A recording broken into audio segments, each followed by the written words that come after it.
So, just a quick update.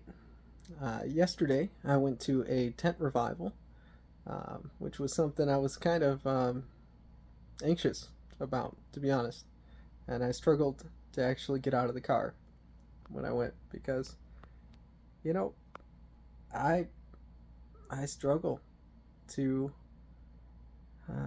express myself like that, uh, to let people see me and what's important to me. And it's pretty hard to go to a tent revival and not express yourself. And I kind of knew that that was going to be the case going in. And I'm a shy person in a lot of ways. So even this is a kind of a therapy for me because this is something intimate to me. And I'm sharing it with people I don't know. I'm putting myself out there in a way.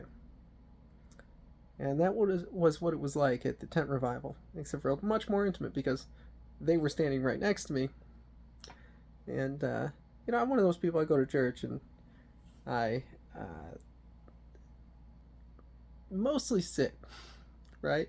And you got those people, they're standing, they're jumping, they're singing the songs, they're doing their thing. That's generally not me. And that's never been me.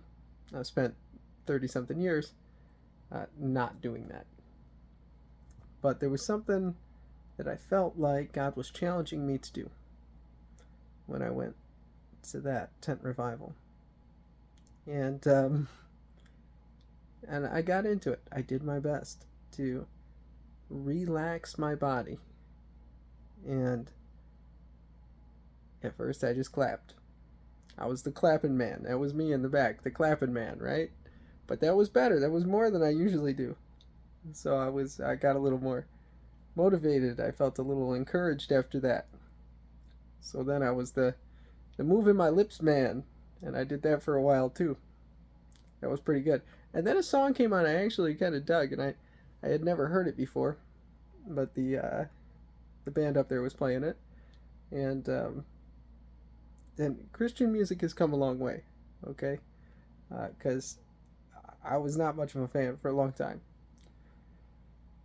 But this song came on, and it was pretty freaking bumping, and I kind of got into it, and so I found myself singing, and I found myself kind of getting into it, and it took me a long time, but over the hour or two that the church group was up there playing, um, I was able to let loose and actually be seen and be heard. And God is showing me something in that. He's challenging me.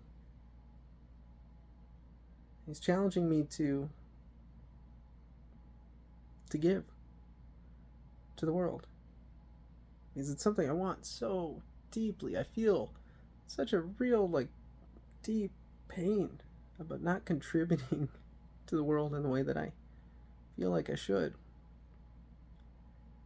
And so often the thing that holds me back is this lack of courage, being shy of doing it. And I kept coming across the story of Ahab and Jezebel, and how the spirit of passivity had captured him and led him to his ruin. And man, that's a scary story, I gotta tell you, because I see so much of myself in that. It scares me to death. I don't want to be like that. Have somebody ask me a question and not answer it. And it cost me my life. I mean, that's just wild, and it's true. It's an illustrative example, but it's how so many of us live our lives. We don't take ownership and responsibility for our lives because we're afraid of rocking the boat in one way or another. And for me, I think it's codependency. You know, I need to be accepted and wanted. And because I didn't place that in God, I placed it in people, it's led to me sacrificing parts of myself that I was never meant to sacrifice, parts of me that are necessary for me to navigate the world and have any kind of meaningful impact, to be a good example for my children, to make a difference, and to not abandon myself. And if you know anything about psychology, I can't help but read that story and think about Jung and the anima, the feminine within us. And yeah, I think Jezebel can be a woman outside you, but I think Jezebel can also be a woman inside you. And I think that's where the biblical roles for leadership between men and women really speak to us. You might have your own opinions about how that falls with actual men and women in the body, but I think that same dynamic exists in our mind. And if the masculine side of us isn't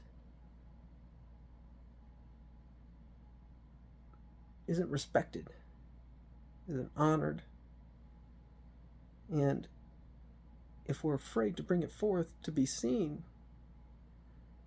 then we fall into the hands of the spirit of Jezebel, and we're led into compromise in ways that our values, if we were to draw boundaries around our values, would never let us do. And so God really put that in my heart. That's something I got to work on. I got to fix. I don't want to end up that way.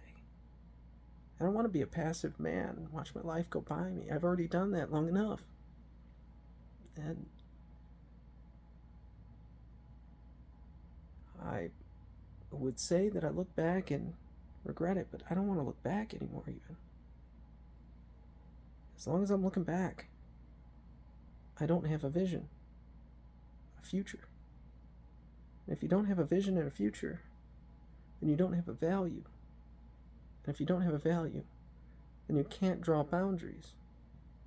And if you can't draw boundaries, you become passive to the world. So don't look back. I'm trying to learn that one myself. And it's not easy.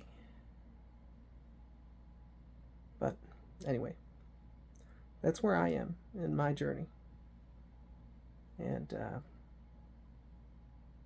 I hope that somebody else who might resonate with that is given some courage to step up and step out and take control, to be seen, not apologize for it. I love you.